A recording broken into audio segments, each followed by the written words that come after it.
Bonjour, dans cette vidéo nous allons voir comment faire la différence lors de l'envoi d'un message entre les champs A, copie donc CC, copie cachée CCI.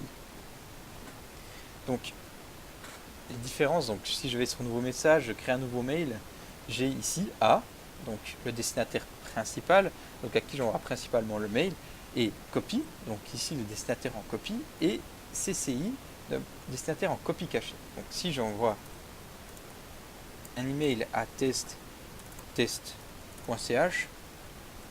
voilà, c'est la personne à qui j'envoie le mail. Et si je mets les personnes en copie, donc ici je mets d'autres personnes, donc plusieurs personnes, si j'envoie le mail à test, cette personne va recevoir mon mail et verra que j'ai aussi envoyé à ces personnes-là email. Donc ça lui permet de voir qui sont au courant de cet email ou qui ont reçu cet email.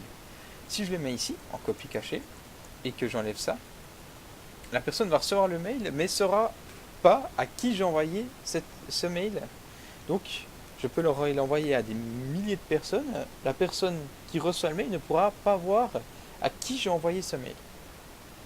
Donc, c'est ce qui permet, par exemple, d'envoyer des mails à des centaines de milliers de personnes en même temps.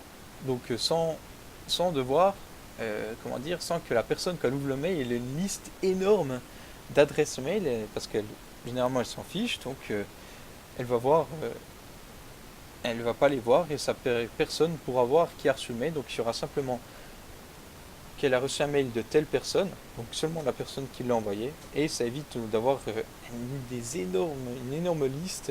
Typiquement, si j'en rajoute plein,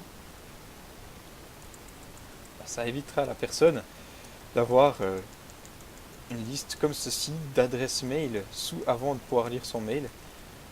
Donc d'ouvrir son mail et de voir plein d'adresses mail. C'est pour ça qu'on les met dans CCI, donc copie cachée. Donc on utilise la copie cachée quand il y a un grand nombre d'adresses mail à qui on envoie cette personne, quand on fait un mail groupé pour une énorme entreprise qui contient des milliers d'employés pour souhaiter nos vœux. Donc joyeux Noël par exemple, on les met en cachet, comme ça on envoie à tout le monde en un coup. On est quitte d'avoir une liste énorme d'adresses mail.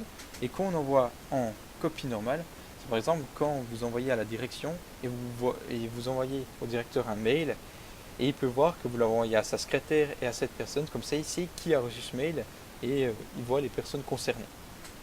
Dans cette vidéo, nous avons vu les différents champs pour entrer les adresses email dans un mail.